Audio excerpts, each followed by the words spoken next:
So dissolution of firm हम लोग पढ़ेंगे। डिसोल्यूशन ऑफ फर्म का मतलब क्या होता है, अब आपके पार्टनर्स के बीच का रिलेशनशिप खत्म नहीं हो रहा है, अब आपकी फर्म ही पूरी तरीके से क्लोज हो जा रही है। सो फर्म को क्लोज कैसे करेंगे from accounting point of view, वो हम इस चैप्टर में सीखेंगे। लेकिन वो कैसे होगा उसके पहले हमें ये जानना जरूरी है कि डिसोल्यूशन होता क्या है। तो डिसोल्यूशन होने के जो तरीके होते हैं वो दो हैं। कौन कौन से, टाइम बचाने के लिए मैं डायरेक्टली आपके पास लेकर आ जाता हूं क्योंकि मैंने पहले लिख कर रखा हुआ था। सो दो तरीके से आपका डिसोल्यूशन हो सकता है। The first is dissolution without the court order, मतलब इसमें लॉ का कोई काम नहीं था, हमने आपस में ही कुछ ऐसा हुआ होगा जिसके कारण हम बंद कर रहे हैं। एंड दूसरा है डिसोल्यूशन विद कोर्ट ऑर्डर, मतलब लॉ बीच में आ रहा है और वो आपके बिजनेस को बंद करवा रहा है। अब dissolution without the court order, इसमें क्या क्या रीजन है हमारे पास। Death of a partner, guess अगर आपको याद हो या याद नहीं हो तो एक चीज समझ लीजिएगा कि पार्टनरशिप का बिजनेस ऐसा रहता है कि अगर एक पार्टनर की भी डेथ हो गई, फर्म को बंद करना पड़ता है। फर्म को, क्योंकि हमने डेथ चैप्टर पढ़ा नहीं इसलिए मैंने आपको बताया नहीं, बट मैं आपको बता देता हूँ दैट अगर एक भी पार्टनर की डेथ हो जाती है, it is a legal reason to close the business, and if other partners wants to continue the business then उसको आपस में एक सेपरेट एग्रीमेंट करना पड़ेगा। ठीक है। सो अगर डिसॉल्व लॉ की नजरों में अगर आपका पार्टनर का डेथ हो गया, एक पार्टनर का भी डेथ हो गया, it is a valid ground कि आप अपने बिजनेस को बंद कर दीजिए। ठीक है। दूसरा रीजन क्या है, when all the partners agree to dissolve the firm, अब आपस में हमने सोचा यार नहीं हो रहा है, अपन से काम धंधा नहीं हो पा रहा ये वाला, खत्म करो बिजनेस को, यहाँ पर आपस में डिसाइड कर लिया चलो खत्म कर देते, इसमें तो कोई इफ और बट तो है ही नहीं। then when all the partners or all the partner except one become insolvent, मतलब यहाँ तो सारे पार्टनर, यहाँ तो एक को छोड़कर बाकी सारे पार्टनर इंसॉल्वेंट हो जाएं। बिकॉज हमने पार्टनरशिप की स्टार्टिंग क्लासेस में पढ़ा था that insolvent person can not be a partner in a partnership firm. तो अगर आपके पार्टनर्स इंसॉल्वेंट हो चुके हैं तो वो पार्टनर बन ही नहीं सकते, now they are not partners. So जब पार्टनर ही नहीं है तो पार्टनरशिप बिजनेस क्लोज हो जाएगा। ठीक। Fourth, when business becomes unlawful on the happening of some event, अब यहाँ पर जब मैं अनलॉफुल बोलता हूँ तो गाइस ये अनलॉफुल का मतलब इलीगल नहीं होता है। There is difference between illegal and unlawful. Illegal का मतलब है जो वॉइड फ्रॉम द स्टार्ट, मनाही है, लॉ ने मना किया हुआ है, this should things should not be done, this is against the law, उसे हम बोलते हैं इलीगल। अनलॉफुल का मतलब क्या होता है, कोई चीज पहले लॉफुल थी और अब उसके ऊपर गवर्नमेंट ने नया रूल लाया या कुछ ऐसा करा, रेस्ट्रिक्शन कर दिया, तो अब आप वो काम नहीं कर पाओगे। जैसे installing the TikTok app is now unlawful, पहले लॉफुल था बट रूल्स चेंज हो गए, अब आप उसे यूज नहीं कर सकते, सो इट इज अनलॉफुल। तो अनलॉफुल इज नॉट इलीगल। हाँ जी, क्या सिगरेट पीनी वो है? सर साउथ अफ्रीका में सिगरेट बैन हो गया। अच्छा ऐसा, ओ माय गॉड, फिर तो तुम्हें बड़ी चिंता हो गई होगी। सर मेरे को क्या, इंडिया का एग्जांपल दो ना। नहीं सर मेरे को पता नहीं था मेरा माई कौन है। अच्छा ऐसा, और रखो, अच्छी बात है, हमें भी कुछ कुछ बातें पता चलती रहेंगी। जी। सो छोड़ो, वो सिगरेट की बात नहीं करेंगे। And on expiry on the terms on which the firm was constituted, मतलब जब आपने बिजनेस पार्टनरशिप का स्टार्ट करा था तब आपने क्या करा था, पार्टनरशिप के बोला था कि हम 5 साल तक बिजनेस करेंगे। अब जैसे ही 5 साल खत्म हो जाएंगे आपको आपका फॉर्म को क्लोज करना पड़ेगा, and if you want to recontinue you have to again make all the agreements. हम कंटिन्यू कर सकते हैं बट अगर टर्म खत्म हो गया, जितने टर्म्स के लिए आपने एग्रीमेंट करा था, आपका बिजनेस डिसॉल्व हो जाएगा। On the completion of venture, अगर आपने पार्टनरशिप किसी पर्टिकुलरली स्पेसिफिक प्रोजेक्ट के लिए करा था, जैसे हमारा नितिन चंद्रानी, उसके पास साउथ अफ्रीका में गोल्ड माइंस हैं, तो पैसा बहुत है उसके पास, ये बात और है, फिर भी सिगरेट पीता है। तो उसके पास पैसा बहुत है और मेरे पास मेहनत करने की ताकत बहुत है। तो नितिन ने बोला सर चलो अपन पार्टनरशिप करते हैं, क्या करते हैं, मेरे पास पैसा बहुत है, अपन इंडिया में लैंड खरीदते हैं और इंडिया को दुबई बनाएंगे। मैंने बोला ठीक है भाई चलो बनाते हैं। ठीक, तो जैसे ही दुबई बन जाएगा अब हमारा बिजनेस क्लोज हो जाएगा। मतलब कोई स्पेसिफिक प्रोजेक्ट हमने सोचा था कि एक हम लोग कॉलोनी बनाएंगे, ये काम हो जाएगा, तो जैसे ही वो काम हो गया आपका business close. And then dissolution by notice in case of partnership at will. गैस पार्टनरशिप दो तरीके की होती है, मैं बातों बातों में आपको ये पहले बता चुका हूँ। पार्टनरशिप एक होती है पार्टनरशिप एट विल, एक होती है partnership specific with specification. Specification में पीरियड भी हो सकता है, वेंचर भी हो सकता है, वगैरह वगैरह। पार्टनरशिप एट विल का मतलब क्या होता है, आपने पार्टनरशिप करी और कोई कंडीशन नहीं रखी थी कि 10 साल के लिए करेंगे या स्पेसिफिक प्रोजेक्ट के लिए करेंगे। तो जब ऐसा कोई टर्म नहीं होता है ना, तो उसको बोलते हैं पार्टनरशिप एट विल, मतलब जब तक मर्जी होगी तब तक काम करेंगे। सो गाइस एक चीज याद रखिएगा, जब आपका पार्टनरशिप पार्टनरशिप एट विल होता है, in that case even a single partner just by giving the notice to all the partners and to the court वो बिजनेस को क्लोज करवा सकता है। लाइक फॉर एग्जांपल, ठीक है, कंचन अनुज और मैं पार्टनर थे, ठीक है। तो कंचन ने बोला सर कि ना सर जो है ना बहुत दिमाग खाते हैं, नहीं करना बिजनेस मुझे। तो हमने बोला रिटायर हो जा। बोला नहीं सर रिटायर नहीं होंगे, पूरा बिजनेस ही क्लोज करो, मैं नहीं तो कुछ नहीं।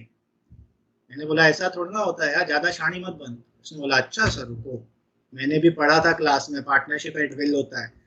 तो इसने क्या करा, एक नोटिस भेजा, बोला सुनो अनुज साहब और हरीश साहब, बिजनेस को बंद कर दो नहीं तो कोर्ट को बोल दूंगी। नोटिस आया, आपको क्लोज करना पड़ेगा। सर फिर बाकी पार्टनर्स कोर्ट में केस लड़िए, अगर आप अनुज और हरीश केस जीत जाते हैं, मेरी बहुत जुगाड़ है, चिंता मत कर अनुज, अपन कंटिन्यू करेंगे। तो अगर अब अनुज हरीश और कंचन के बीच में कोर्ट केस चलेगा, जो जीत जाएगा वैसा काम हो जाएगा।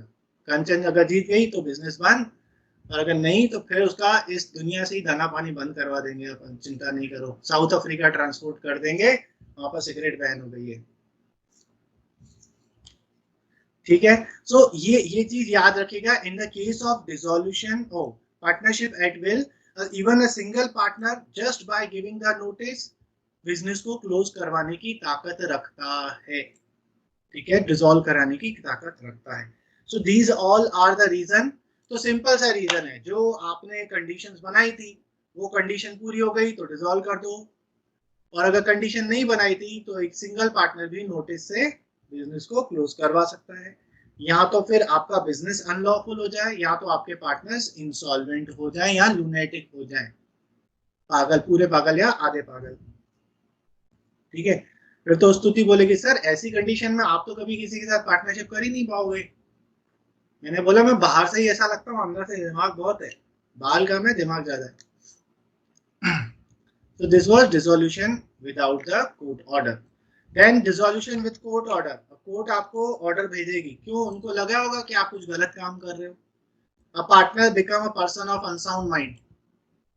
ठीक है, फाउंड गिल्टी ऑफ मिसकंडक्ट। आप अगर कोर्ट को लगता है कि आपका बिजनेस सही तरीके से काम नहीं कर रहा है, या ये जो चीज है देश के लिए सही नहीं है या उस सोसाइटी के लिए सही नहीं है, वॉट एवर द रीजन, जो भी उनको सही लगता है जस्टिफाइड रीजन, वो रीजन देकर आपको लव लेटर भेजेगी, भैया अपना बिजनेस बंद कर दीजिए, तो आपको बंद करना पड़ेगा।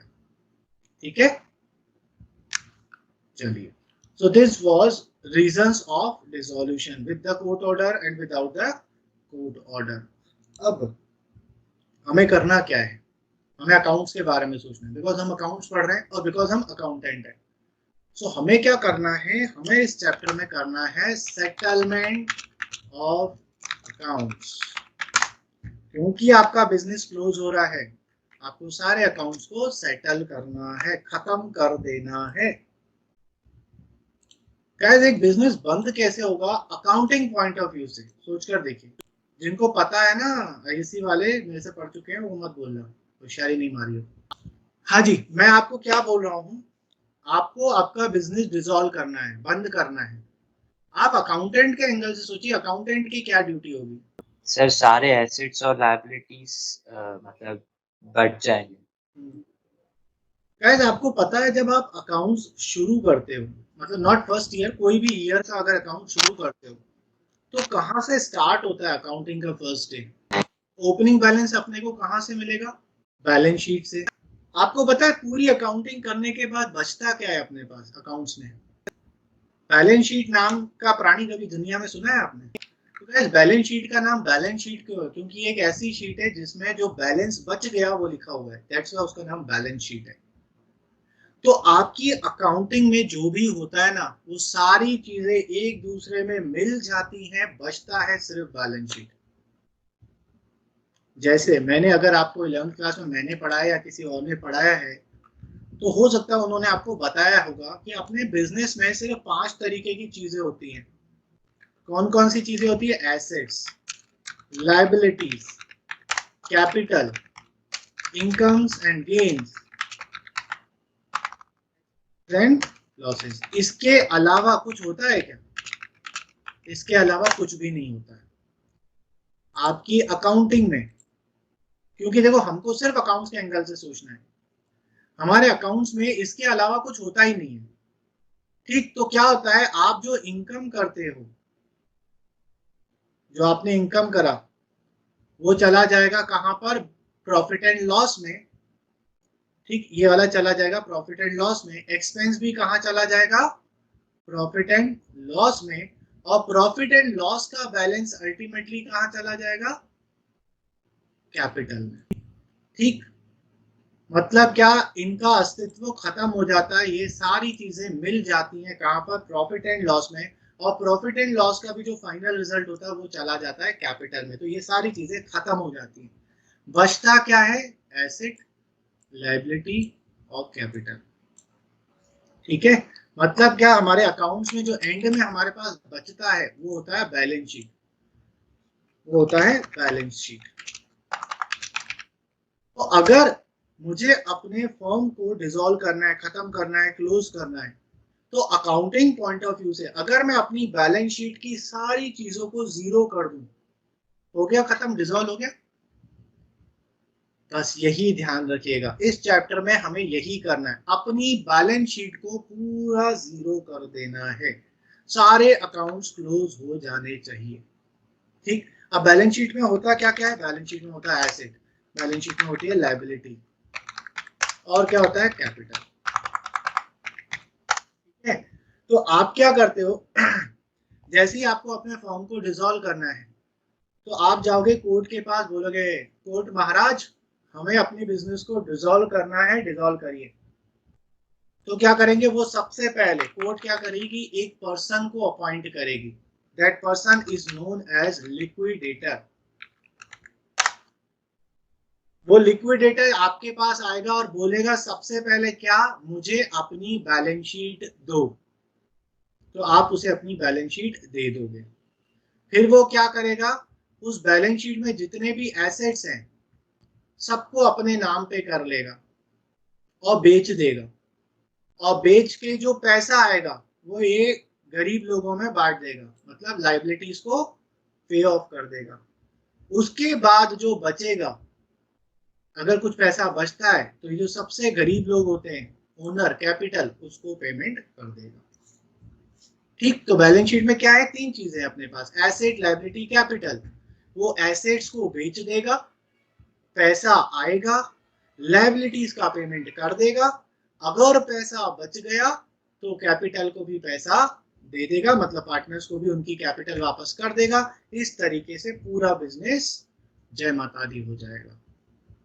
ठीक है, फिर जब ये पूरा डिसॉल्व हो जाएगा, तो फिर वो क्या बोलेगा लिक्विडेटर, एक ही नारा, एक ही राम नाम, जय श्री राम, जय श्री राम, ऐसा। सो हमें यही करना है, हमें एसेट्स को बेचना है और लायबिलिटीज को पे ऑफ कर देना है। तो अब इसी को सीक्वेंस में अगर हम शुरू करें, तो सेटलमेंट ऑफ अकाउंट्स होता कैसे है वो अब हम जानेंगे। तो हमें पता है पार्टनरशिप को इंडियन पार्टनरशिप एक्ट 1932 गवर्न करता है।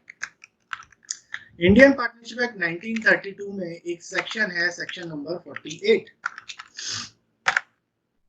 मैं जो चीजें बता रहा हूं ना, ध्यान से सुनिएगा। इतनी थ्योरी डीप में मैं कभी जाता नहीं। क्यों जाता हूं? एमसीक्यू से बहुत जोर दिया जाता है। So there is a section known as 48। इस सेक्शन का नाम ही है settlement of accounts of assets. हाँ, सेटलमेंट ऑफ अकाउंट्स नाम है इस सेक्शन का। इसके अंडर में एक सेक्शन है, section 48 sub section A. Sub section A क्या बात करता है? सेक्शन 48 का वो बात करता है ट्रीटमेंट ऑफ लॉसेस।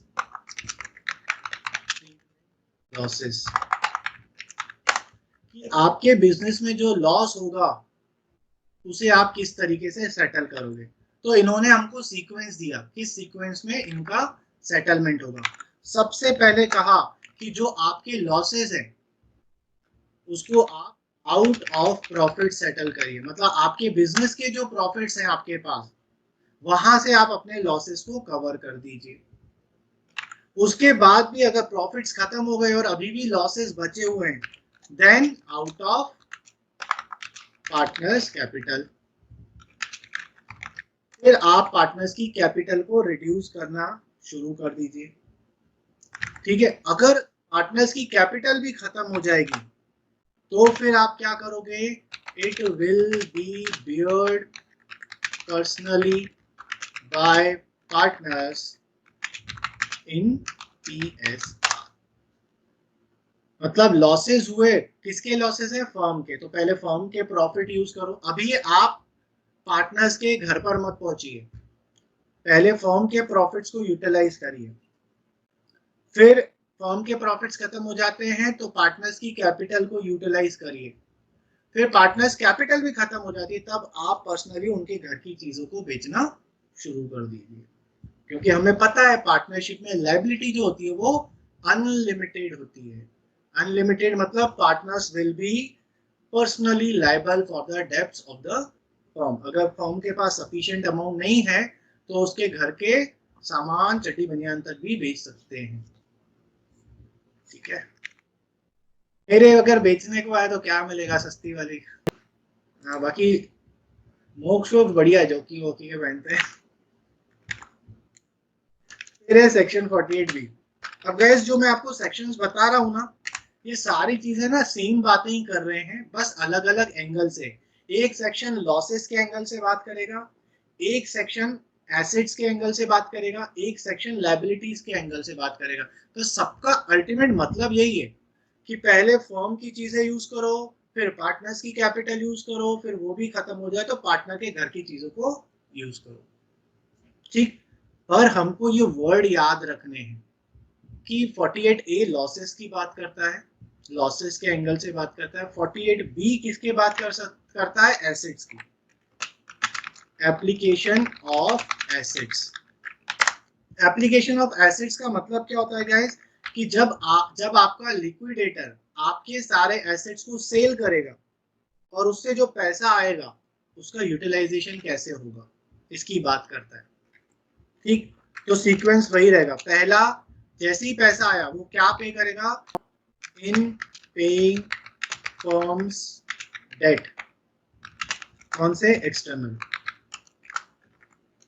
तो वो क्या करेगा? सबसे पहले फर्म की एक्सटर्नल लायबिलिटीज को पेमेंट करेगा।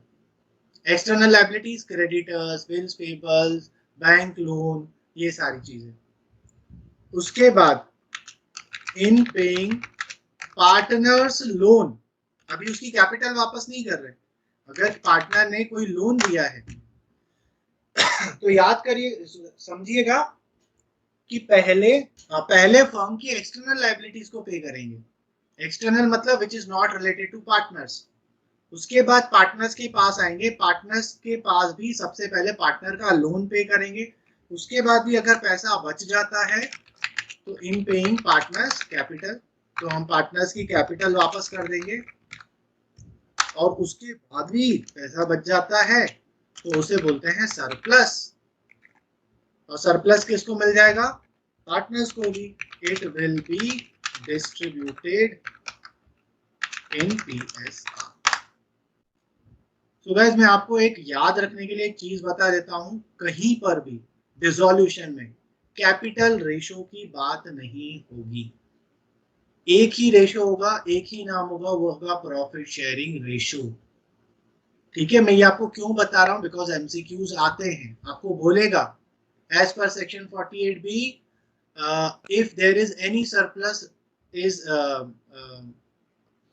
is remained after the applying to the assets and liabilities of the business, how it will be distributed। ठीक है, तो उसमें 2-3 रेशो आपको दे देगा, gaining ratio, sacrificing ratio, profit sharing ratio, capital ratio. So बच्चे क्या होता है ना, जनरली कैपिटल रेशो पे आते हैं। क्यों? क्योंकि पहले ऐसी चीजें सिखाई जाती थी, तो बच्चों के दिमाग में कंफ्यूजन होता था। डिसोल्यूशन में सारी चीजें प्रॉफिट शेयरिंग रेशो में ही होगी, कोई और रेशो का यूज ही नहीं होगा इस चैप्टर में। ना गेनिंग रेशो का यूज होगा, ना सैक्रिफाइसिंग रेशो का यूज होगा, ना कैपिटल रेशो का यूज होगा। एक ही रेशो चलेगा, प्रॉफिट शेयरिंग रेशो। सो कोई भी ऐसा एमसीक्यू आए which is related to dissolution और उसमें रेशो की बात हो रही हो, आप सिर्फ प्रॉफिट शेयरिंग रेशो की ही बात करेंगे। ठीक है, चलिए। सो दिस वाज, क्या पढ़ा रहे हो? ये पढ़ने में मजा आता है जब हम लॉ पढ़ते हैं। अगर आप आगे जाके सीए करेंगे, उसमें लॉ पढ़ेंगे तो बड़ा मजा आएगा। मेरा फेवरेट है मर्केंटाइल लॉ। सब अच्छा लगता है जो चीजें बच्चों से बनती नहीं है। सेक्शन 49 आता है अब। सेक्शन 49 भी यही बातें करता है, पेमेंट ऑफ डेट्स। बस ये लास्ट सेक्शन है, चिंता नहीं करने का। आज आपको कोई क्वेश्चन नहीं करवाऊंगा, आज सिर्फ मैं बकवास करूंगा और आप सुनोगे। पेमेंट ऑफ डेट्स मतलब जो आपके डेट्स है, जो आपकी लायबिलिटीज है, आप उनका पेमेंट कैसे करोगे? सबसे पहले फर्म की प्रॉपर्टी यूटिलाइज होगी, फिर वही बात कर रहे हैं। उसके बाद पार्टनर्स के प्राइवेट प्रॉपर्टी यूज होगी। सिंपल। ठीक है, तो देखो 3 सेक्शन है, सब में बात सेम हो रही है लेकिन एंगल अलग अलग है। इसमें लॉसेस की बात करेगी कि लॉसेस को राइट ऑफ कैसे किया जाएगा। इसमें एसेट्स की बात हो रही है कि एसेट्स बेचकर जो पैसा आएगा उसको यूटिलाइजेशन कैसे होगा। और इसमें लायबिलिटीज की बात हो रही है कि लायबिलिटीज का पेमेंट कैसे किया जाएगा। पहले फर्म की प्रॉपर्टी को बेचा जाएगा और पैसे सफिशिएंट नहीं है तो पार्टनर की प्राइवेट प्रॉपर्टी को बेचा जाएगा। खत्म हो गया यहाँ पर थ्योरेटिकल पार्ट। सो गाइज, अब मैं ना आपको डायरेक्टली समझाता हूँ करना क्या है हमें। मैंने आपको क्या बोला, हमें बैलेंस शीट को खाली करना है। Keep your videos on. हमें बैलेंस शीट को खाली करना है, तो पहले मैं एक रफली बैलेंस शीट बना लेता हूँ। हमें बैलेंस शीट थोड़ी बहुत पता है, ठीक। तो इस साइड लायबिलिटीज होगी, इधर अमाउंट होंगे, फिर एसेट्स होगा और अमाउंट होगा। कैश जो मैं आपको अभी बना रहा हूँ, if you want to make बना लीजिएगा, अदरवाइज तो ये आपको अवेलेबल हो ही जाएगी फाइल। बस सीक्वेंस को याद रखिएगा, इसलिए ही मैं इतनी मेहनत कर रहा हूँ ये चीजें करने में। मैं आपको लिखवा भी सकता हूँ। अब देखिए कैपिटल में लायबिलिटी साइड पर 3 चीजें दिखती है गाइस। कौन कौन सी? एक कैपिटल, एक लॉन्ग टर्म लायबिलिटी और एक करंट लायबिलिटीज। ठीक, तो हम यहाँ पर हमें क्या क्या दिखेगा? कैपिटल दिख सकते हैं। इसके अलावा क्या दिख सकता है? रिजर्व्स दिख सकते हैं। इसके अलावा क्या दिखेगा? प्रॉफिट्स दिख सकते हैं। ठीक, फिर आपको कोई लॉन्ग टर्म लायबिलिटी दिख सकती है, आपको करंट लायबिलिटीज दिख सकती है। बैलेंस शीट में एसेट साइड में आ जाए, इधर इधर हमको करंट एसेट्स देखने को मिल सकते हैं, फिक्स्ड एसेट्स देखने को मिल सकते हैं, फिक्टिशियस एसेट्स देखने को मिल सकते हैं। एसेट्स का मतलब क्या? फिक्टिशियस एसेट्स मतलब प्रॉफिट एंड लॉस का debit balance, loss, advertisement, suspense, इस तरीके की जो आड़ी तिरछी चीजें रहती हैं। ठीक है, अब आप बोलोगे सर गुडविल भी दिख सकता है, तो गुडविल फिक्टिशियस नहीं एसेट होता है, वो फिक्स एसेट होता है, ठीक, तो वो उसमें कवर हो जाएगा। सो इस तरीके से कुछ हमारी बैलेंस शीट दिखने लगेगी, दिखती है, दिखने लगेगी क्या, दिखती है। अब हमें क्या करना है, इसको क्लोज करना है। ओके, सो ये मेरी बैलेंस शीट है। तो मैंने आपको क्या बोला कि आपका एक पर्सन आएगा, अपॉइंट किया जाएगा कोर्ट की तरफ से, उसको बोला जाता है लिक्विडेटर। तो ये लिक्विडेटर के लिए हम एक अकाउंट बनाते हैं, रियलाइजेशन अकाउंट, ठीक, रियलाइजेशन अकाउंट। रियलाइजेशन अकाउंट का मेन एम क्या होता है, रियलाइजेशन अकाउंट का मेन एम होता है सारे एसेट्स को अपने पास ले लेना, सारी लाइबिलिटीज को अपने आप अपने पास ले लेना, उनको बेचना और लाइबिलिटीज को पे ऑफ करना, और अगर पे ऑफ करने के बाद कुछ पैसा बचता है तो पार्टनर्स में बांट देना। ये काम होता है रियलाइजेशन अकाउंट का। अब देखिए ये रिवैल्यूएशन अकाउंट नहीं है, रियलाइजेशन अकाउंट है, ठीक। तो अब हम क्या करेंगे, ड्राइंग बनाएंगे। क्या ड्राइंग बनाएंगे, ये जितने भी करंट एसेट्स हैं कैश को छोड़कर, इसको हम रियलाइजेशन अकाउंट में ले आएंगे। मतलब हम क्या कर रहे हैं, अपने सारे एसेट्स और लायबिलिटीज लिक्विडेटर को दे रहे हैं ताकि वो बेच के उनको पेमेंट कर दे, ठीक। ये सारे फिक्स एसेट्स जो हैं, तो मैं यहाँ पर एक चीज और लिख लेता हूँ, कैश लिख लेता हूँ। मतलब करंट एसेट्स यहाँ सारे अदर देन कैश, फिर fix asset and this, like this. So मैंने क्या करा, सारे करंट एसेट्स कहाँ डाल दिए, रियलाइजेशन अकाउंट में। एक अकाउंट बना रहा हूँ मैं कैश अकाउंट, क्योंकि कैश अकाउंट को, कैश को बेचा नहीं जाता, तो उसका हमें अलग से देखना पड़ेगा कैश अकाउंट कितना, कैश में अपने पास कितना बैलेंस है। सो हम क्या करेंगे, कैश अकाउंट बनाएंगे, इस कैश को हम ट्रांसफर कर देंगे कैश अकाउंट, कर देंगे कैश, ठीक।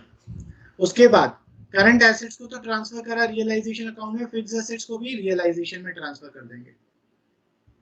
मतलब क्या करा, जितने भी करंट एसेट्स थे, जितने भी फिक्स एसेट थे, सारे के सारे रियलाइजेशन अकाउंट में ट्रांसफर कर दिए और कैश को कैश अकाउंट में ट्रांसफर कर दिया। अब आती है बारी फिक्टिशियस एसेट्स।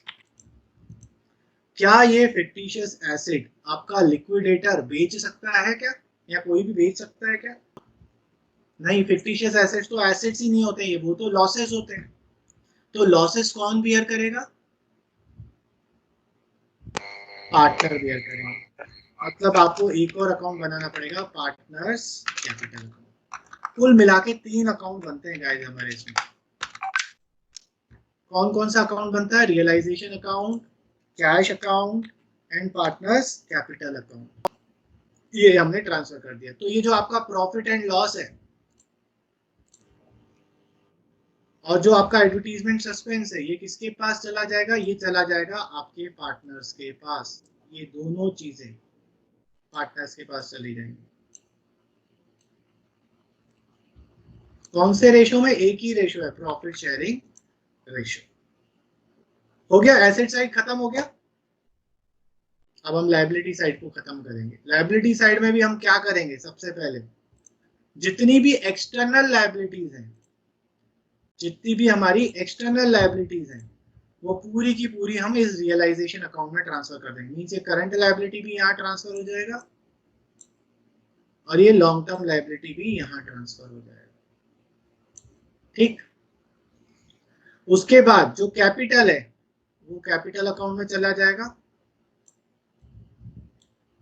और जो रिजर्व्स है और जो प्रॉफिट्स है, ये दोनों भी कैपिटल अकाउंट में चले जाएंगे।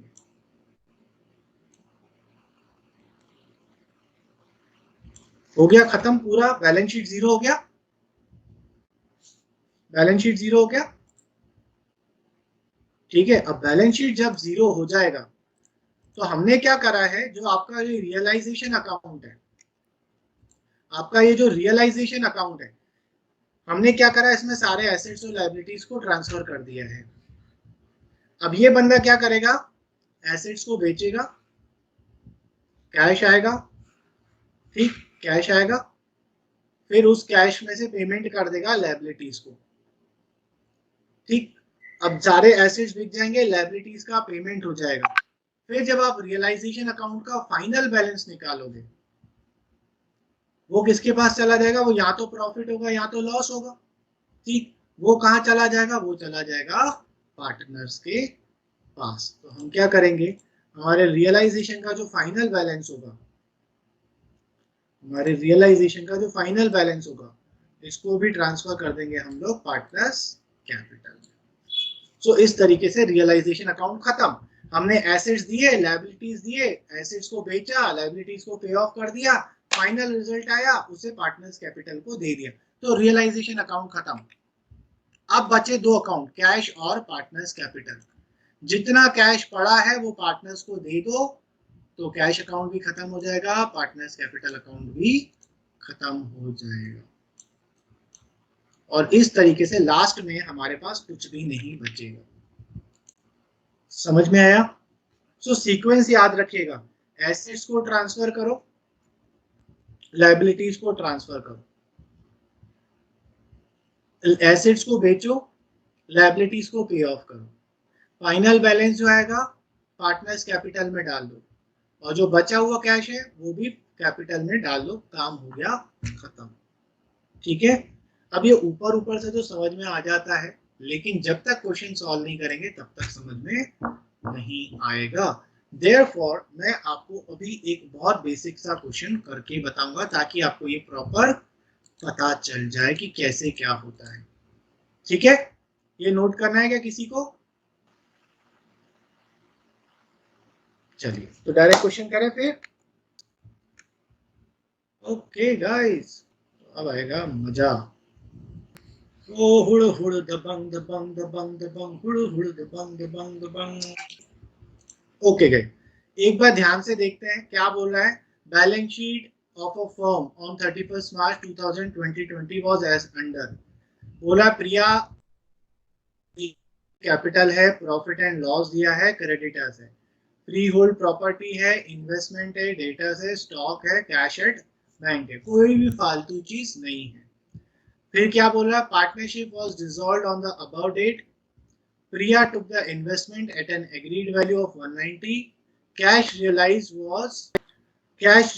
वाज हमें कैश मिला, प्री होल्ड प्रॉपर्टी को 9 लाख बेच के 9 लाख मिला, बुक डेट्स मतलब डेटर से हमें 90,000 मिला, क्रेडिटर्स को हमने इतना इतना पेमेंट करा और लास्ट में खर्चा हुआ 20,000 का, और बोला फॉर्म को क्लोज करो। ठीक, तो गैस 3 अकाउंट बनेंगे। कौन कौन से 3 अकाउंट बनेंगे? सबसे पहला अकाउंट बनाओगे आप realisation account. Realisation account revaluation account की तरह नहीं है। रीवैल्यूएशन अकाउंट छोटा बनता है, रियलाइजेशन अकाउंट के लिए आपको ज्यादा स्पेस चाहिए रहेगी। सो हम अकाउंट बनाएंगे पर्टिकुलर्स, सारे अकाउंट साइमल्टेनियसली बनाएंगे। हम ये गलती नहीं करेंगे कि रियलाइजेशन पहले बना रहे हैं कैपिटल बाद में बना रहे हैं, हम सारे अकाउंट्स को साइमल्टेनियसली बनाएंगे। ये आपका रियलाइजेशन अकाउंट हो गया, इसको सेंटर अलाइन कर लेते हैं। फिर आपका बनेगा पार्टनर्स कैपिटल अकाउंट, इसमें काफी स्पेस छोड़िएगा, 12-15 लाइन की स्पेस छोड़िएगा। ठीक, फिर आप बनाएंगे पार्टनर्स कैपिटल अकाउंट, और एक अकाउंट बनेगा हमारा कैश अकाउंट। यह स्पेशियस बना दिया। ठीक है, अभी मैं लाइंस नहीं खींच रहा टाइम बचाने के लिए। अब देखिए सीक्वेंस याद रखिएगा, अगर आप सीक्वेंस से चलोगे तो प्रॉब्लम नहीं होगा। सबसे बेहतरीन चैप्टर है इस पूरे पार्टनरशिप में। तो हम क्या करेंगे, पहले कोई सा भी एक साइड खाली कर लेंगे। तो लायबिलिटी साइड से चलते हैं। सबसे पहले दिया है कैपिटल, तीनों की कैपिटल दी है, तीनों की कैपिटल 5, 4 और 3, तो जाएंगे कैपिटल अकाउंट में, और यहाँ पर हम लोग लिख लेंगे by balance b by d. 5 lakh, 4 lakh और 3 लाख, ये ट्रांसफर हो गया। सो क्या हो गया, खत्म हो गया ये कैपिटल। उसके बाद profit and loss, profit and loss किसके पास जाएगा? ये भी पार्टनर्स के पास ही जाएगा। और यहाँ पर ना कुछ गेनिंग है ना कुछ सैक्रिफाइसिंग है, कुछ नहीं है, एक ही रेशियो चलेगा, वो है प्रॉफिट शेयरिंग रेशियो। तो 1,50,000 को प्रॉफिट शेयरिंग रेशियो में बांट देंगे। और अगर मैं क्वेश्चन देखूं तो मुझे कोई प्रॉफिट शेयरिंग रेशियो नहीं दिया हुआ है, तो अब मैं क्या करूंगा, क्वेश्चन छोड़ दूंगा। नहीं तो क्या करूंगा बताओ? इक्वल। तो मुझे नहीं पता है क्या, स्टाइल क्यों मार रही हो, मुझे ही पता है। तो मैं क्या करूंगा, इसको इक्वली बांट दूंगा by profit and loss account.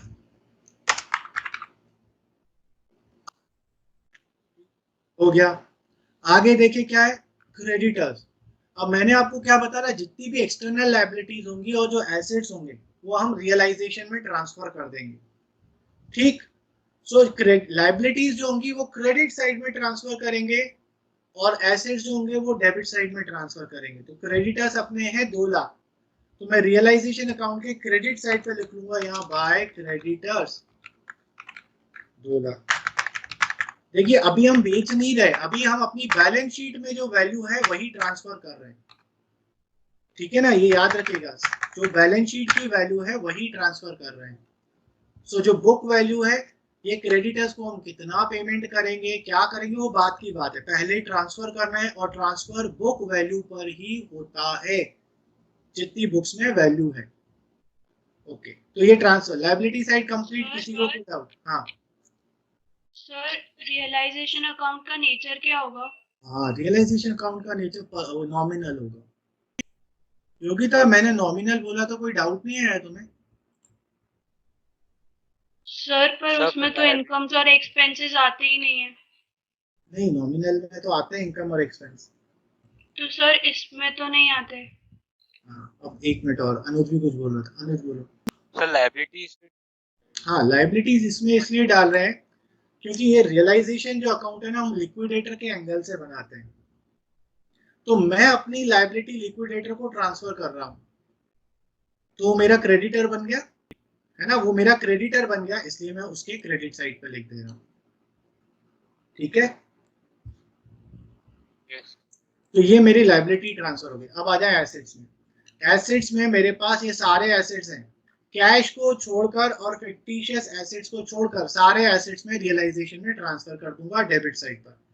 तो लाइन से लिखता जाऊंगा, टू फ्री होल्ड प्रॉपर्टी। और कौन कौन सा है लाइन से, investment data stock, to investments, to debtors, to stock transfer कर दिया और उनकी वैल्यू भी लिख लें, 8 लाख, 2 लाख, 1 लाख, 1,50,000, 8 लाख, 2 लाख, 1 लाख, 1,50,000, तो हो गया ट्रांसफर, ये खत्म हो गया। और कैश को कैश अकाउंट में डाल देंगे, बैलेंस बनाकर 3 लाख का। सो कैश अकाउंट में क्या यहाँ पे लिखा, to balance d by d 3 lakh. कोई डाउट किसी को? तो मैंने क्या करा, अपनी बैलेंस शीट पूरी खाली कर दी। ठीक है, चलिए, तो ये खत्म हो गया। अब आ जाते हैं नीचे, बोल रहा है the partnership was dissolved on the about date, Priya took the investment at an agreed value of 1,90,000। अब गाइस एक चीज याद रखिएगा, अब आपका एसेट कहाँ रखा हुआ है सर? रियलाइजेशन अकाउंट में रखे हुए हैं हमारे सारे एसेट्स। ठीक है, तो अब कहीं पर भी किसी भी एसेट का नाम नहीं आएगा। ठीक है, एक ही नाम आएगा, एक ही नारा, एक ही नाम, रियलाइजेशन अकाउंट, रियलाइजेशन अकाउंट। ठीक है, यहां भी होगा वहां भी होगा, अब तो सारे जहां में होगा क्या, रियलाइजेशन का जलवा। मतलब अब आप ये समझिए, आपके पास ना कोई एसेट है ना कोई लायबिलिटी है, अब आपके पास एक ही चीज है, realisation account, because everything has been transferred to realisation account. तो जब आपका एसेट बिकेगा तो भी रियलाइजेशन अकाउंट वर्ड यूज करोगे, जब लायबिलिटी पे ऑफ होगी तो भी रियलाइजेशन अकाउंट का नाम यूज करोगे, जब एक्सपेंसेस पे करोगे तो भी रियलाइजेशन अकाउंट का नाम यूज करोगे, एवरीवेयर रियलाइजेशन अकाउंट। ये तो हो गया। अब एसेट पड़ा कौन से साइड पर है, डेबिट साइड पर। जब ये बिकेगा तो आप इसे क्रेडिट साइड पे लिख देंगे क्योंकि आपका फायदा हो रहा है। यस और नो? ठीक है, सो मैंने क्या बोला, जब भी आप कोई पार्टनर आपका एसेट लेके चला जाए आप उसे डेबिट साइड पर लिखें और क्रेडिट साइड पर लिखेंगे क्योंकि आपका एसेट पड़ा है डेबिट साइड पर, जब वो जाएगा तो आप उसे क्रेडिट साइड से ट्रांसफर करेंगे। ठीक है, तो क्या बोल रहा है कि मेरा जो इन्वेस्टमेंट था वो कौन लेके चला गया, वो प्रिया लेकर चली गई। कितनी वैल्यू पे लेके चली गई, 1,90,000 पे। तो मैं यहाँ लिखूंगा बाय प्रियाज कैपिटल अकाउंट। क्या लेकर गई है, इन्वेस्टमेंट। तो अपने नॉलेज के लिए मैंने यहाँ इन्वेस्टमेंट लिख लिया। कितना अमाउंट लिख लूंगा, 1,90,000। तो यहाँ कोई बोलेगा सर इन्वेस्टमेंट 2 लाख के थे, 1,90,000 पे गया है, 10,000 का लॉस हुआ है, वो लॉस तो आपने रिकॉर्ड करा ही नहीं है। नहीं करेंगे, नहीं करेंगे।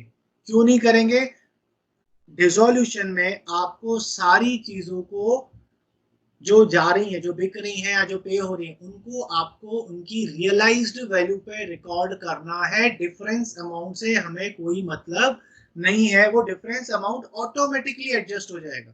कैसे, देखिए ये रियलाइजेशन के डेबिट पे 2 लाख लिखा है, इधर 1,90,000 लिखा है। अगर मैं रियलाइजेशन अकाउंट का बैलेंसिंग फिगर निकालूंगा तो 10,000 का लॉस ऑटोमेटिकली आ जाएगा। ठीक है, इसीलिए आपको अब डिफरेंस अमाउंट से कोई मतलब नहीं है। जब हम रिवैल्यूएशन बनाते थे, तो हम डिफरेंस अमाउंट को देखते थे। अब हम डिफरेंस अमाउंट को नहीं देखेंगे, रियलाइज्ड वैल्यू को देखेंगे, कितने पे टेक ओवर हो रहा है या कितने पे बिक रहा है। Is it clear guys? चलिए, तो प्रिया कितने पे लेकर गई, 1,90,000 पे। तो यहां मैंने प्रिया कैपिटल लिखा, और प्रिया कैपिटल के डेबिट साइड पर आकर लिखूंगा, क्या लिखूंगा,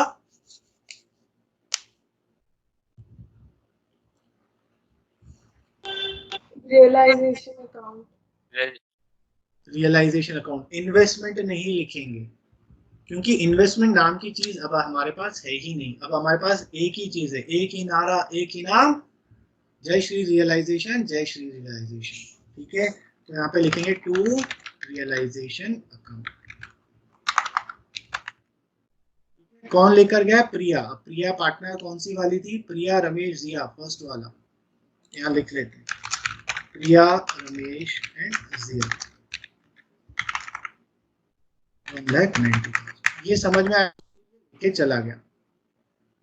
उसके बाद आए, बोला है द कैश रियलाइज वॉज, मतलब बाकी एसेट से आपको कैश मिला। तो ये भी अगेन आपके एसेट्स जा रहे हैं, एसेट्स जा रहे हैं, तो आप लिखोगे क्रेडिट साइड पर, और क्या लिखोगे, कैश, क्योंकि आपका कैश आएगा, तो बाय कैश अकाउंट। अब आप क्या करोगे, ये कैश अकाउंट के नीचे अंडरलाइन कर दोगे, और यहां पर लाइन से जितने सारे एसेट्स आपके कैश में बिक रहे हैं ना, वो पूरे लिख लेंगे। फ्री होल्ड प्रॉपर्टी कितने में जा रही है, 9 लाख, और इसको इनर कॉलम में लिखेंगे। ऐसा क्यों कर रहा हूं, क्योंकि अगर आप सारे आइटम्स को individually by cash by cash by cash लिखोगे ना, तो आपको कैश अकाउंट में भी उतनी बार एंट्री करनी पड़ेगी। अगर मेरे 10 एसेट हैं, 10 बिक रहे हैं, और 10 को सेपरेट सेपरेट लिखोगे, तो कैश अकाउंट में भी 10 बार by realisation by realisation by realisation लिखना पड़ेगा। इससे अच्छा हम क्या करते हैं, इनर कॉलम में सबका टोटल करके एक साथ टोटल अमाउंट लेके चले जाएंगे। So free hold property 9 lakh, book debts का मतलब डेटर्स होता है गाइस 90,000, और स्टॉक 1,40,000। क्या करूंगा, इसका टोटल लगा दूंगा बाहर। इसका मेरे पास कैश आया 11,30,000, तो यहाँ बाय कैश लिखा है, कैश अकाउंट के डेबिट साइड पर जाऊंगा और लिखूंगा क्या, टू रियलाइजेशन। यस, यहाँ भी होगा, वहां भी होगा, अब तो हर अकाउंट में होगा रियलाइजेशन का जलवा। 11,30,000, ठीक है, ये बिक गए एसेट्स। कोई डाउट किसी को? नहीं। अब क्या बोल रहा है, क्रेडिटर्स वर पेड 5% लेस। हमने क्रेडिटर्स को पेमेंट किया, तो कैश जाएगा, लिखूंगा टू कैश अकाउंट। इसको पेमेंट किया है, क्रेडिटर्स को। अपने नॉलेज के लिए लिख देता हूं, यहाँ पर जरूरी नहीं है। बोला 5% का डिस्काउंट मिला है हमें, तो क्रेडिटर्स थे टोटल अपने 2 लाख के, ये देखिए 2 लाख के, 2 लाख का हमें 95% वैल्यू देना पड़ेगा, या फिर आप 5% निकालकर माइनस कर दीजिएगा। सो इधर हमने टू कैश लिखा है तो कैश अकाउंट में आएंगे, इधर डेबिट पे लिखा है तो कैश अकाउंट के क्रेडिट पर आएंगे और लिखेंगे क्या, बाय रियलाइजेशन अकाउंट। बाबा की बात है, रियलाइजेशन अकाउंट की फुल फुटेज मिल रहा है इसको, कितना 1,90,000। उसके बाद expenses of realisation came to 20,000। Expenses again आप पे करोगे फिर डेबिट साइड पे लिखोगे क्या, टू कैश अकाउंट एक्सपेंसेस का कितना पे करा है देखें, 20,000, तो 20,000 लिखूंगा। अब गाइस इधर रियलाइजेशन में डेबिट है तो कैश में क्रेडिट होगा, और क्या नाम लिखेंगे, बाय रियलाइजेशन अकाउंट, क्योंकि सारी चीजें रियलाइजेशन अकाउंट के थ्रू ही रूट हो रही है ना। चलिए ये हो गई कहानी खत्म, चलो क्वेश्चन खत्म। अब आप क्या करोगे, ध्यान से सुनना। जैसे ही आपका पूरा क्वेश्चन खत्म हो जाए, मतलब बैलेंस शीट भी हो जाए, एडजस्टमेंट भी हो जाए, आप क्या करेंगे, कहीं नहीं जाएंगे, आप जाएंगे रियलाइजेशन के क्रेडिट साइड पर, और जितनी लाइबिलिटीज आपने लिखी हुई है ना, चेक करिए क्या सारी लाइबिलिटीज का पेमेंट हुआ है या नहीं हुआ है। ये मैं इसलिए बोल रहा हूँ क्योंकि कभी कभी क्वेश्चन में किसी लाइबिलिटी के बारे में कुछ बोला ही नहीं होता है और वो हम करना भूल जाते हैं। ठीक, तो ऐसे में आपको चेक करना है कि अगर कोई लाइबिलिटी का पेमेंट हो गया है तो वेल एंड गुड है, और अगर नहीं हुआ है तो उसे पूरा का पूरा पेमेंट करना पड़ेगा। सो यहाँ पर एक ही लाइबिलिटी थी, बाय क्रेडिटर्स, और वो पेमेंट भी हो चुकी है, तो कोई लफड़ा नहीं बचा। अब जब आपकी सारी लाइबिलिटीज भी पे ऑफ हो गई, अब आप रियलाइजेशन का प्रॉफिट एंड लॉस निकाल लीजिए। सो अगर मैं ध्यान से देखूं तो मुझे प्रॉफिट दिख रहा है 8, 9, 10, 11, 12, 13, 14, नहीं लॉस दिख रहा है, नहीं प्रॉफिट दिख रहा है। ये तो बिल्कुल आसपास की सिचुएशन हो गई, प्रॉफिट दिख रहा है गाइस, प्रॉफिट। बताओ मुझे कैसे पता चला, मैंने सॉल्यूशन में से देख लिया। प्रॉफिट को कहाँ ट्रांसफर करेंगे, पार्टनर्स कैपिटल में ट्रांसफर कर देंगे। तो पहले टोटल लगा देते, तो ज्यादा है, देखा मेरा दिमाग, बात है बाबा की, बाय पार्टनर्स कैपिटल। ये जो भी थे पार्टनर्स, क्या नाम था इनका, प्रिया, रमेश और जिया, प्रिया, रमेश और जिया।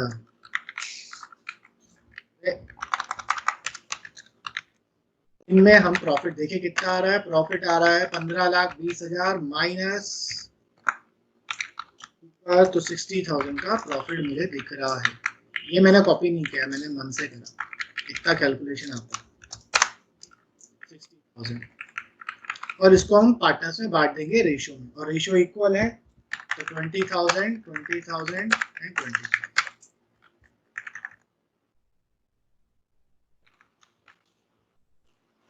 अब यहाँ पर पार्टनर्स कैपिटल आ रहा है तो इसको पार्टनर्स कैपिटल के क्रेडिट साइड पे ट्रांसफर कर देंगे, क्योंकि प्रॉफिट है, बाय नाम क्या आएगा, रियलाइजेशन, 20,000, 20,000, 20,000। ठीक, अब रियलाइजेशन अकाउंट खत्म, तो आपके पास बचे क्या, पार्टनर्स कैपिटल और कैश।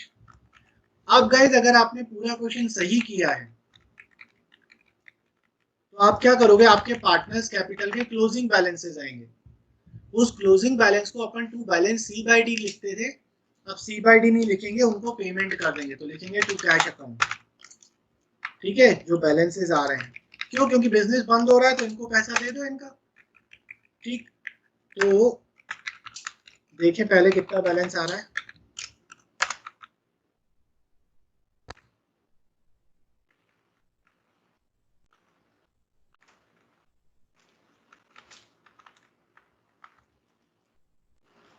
ओ प्रिया प्रिया दिल दिया दिया। चलिए 70 माइनस, इसका इसका 380 आ रहा है, इसका ये आ रहा है, इसका ये आ रहा है, तो इसको थोड़ा सा बड़ा कर देते हैं। ठीक, ये चले जाएंगे कैश अकाउंट में यहाँ पर। अब अगर गाइस आपने सब कुछ सही किया है ना, तो आपके कैश अकाउंट का जो बैलेंस है दोनों साइड का सेम आएगा, बैलेंसिंग फिगर नहीं बचेगा। क्योंकि अगर बैलेंसिंग फिगर बच गया इसका मतलब पूरे बुक्स क्लोज नहीं हुए हैं, आपने कुछ गलत करा है, कोई चीज सही से नहीं बांटी है। सो ये इस क्वेश्चन रिजोल्यूशन को चेक रीवेरीफाई करने का तरीका है। अगर कैश अकाउंट का फाइनल बैलेंस सही आ जाता है, दोनों साइड का सेम आ जाता है, कोई बैलेंस नहीं बचना चाहिए, तो मतलब आपने सही किया है। 380,000, 470,000 एंड 370,000। सो अगर मैं टोटल करूं, इस साइड का टोटल आ रहा है 14,30,000 और इस साइड का भी 14,30,000। मतलब अब फॉर्म क्लोज हो गया। बैलेंस शीट तो पहले ही खाली हो गई थी, रियलाइजेशन को खाली करके कैपिटल में ट्रांसफर कर दिया, कैपिटल को ट्रांसफर करके कैश में ट्रांसफर कर दिया और कैश का कुछ बैलेंस बचा ही नहीं, हो गया। गोविंदा आला रे आला जरा।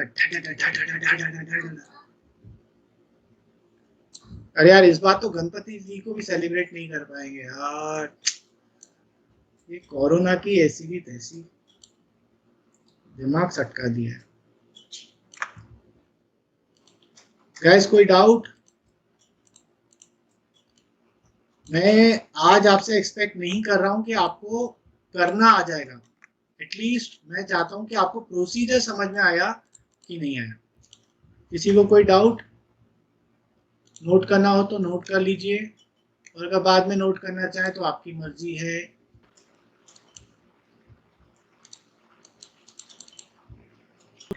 कोई नहीं ऐसा कि जो मुझको रोके।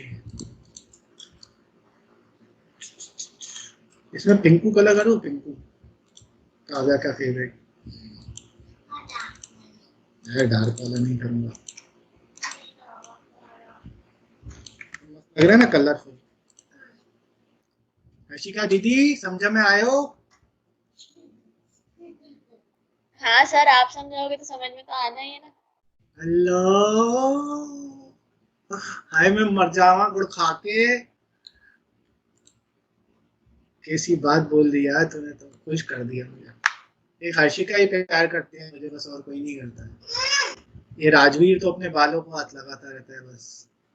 बालों को हाथ मत लगाया करो गाइस, किसी के सेंटिमेंट्स को ठेस पहुंचती है। ओके गाइस, तो आज के लिए हम इतना ही करते हैं। जय श्री राम।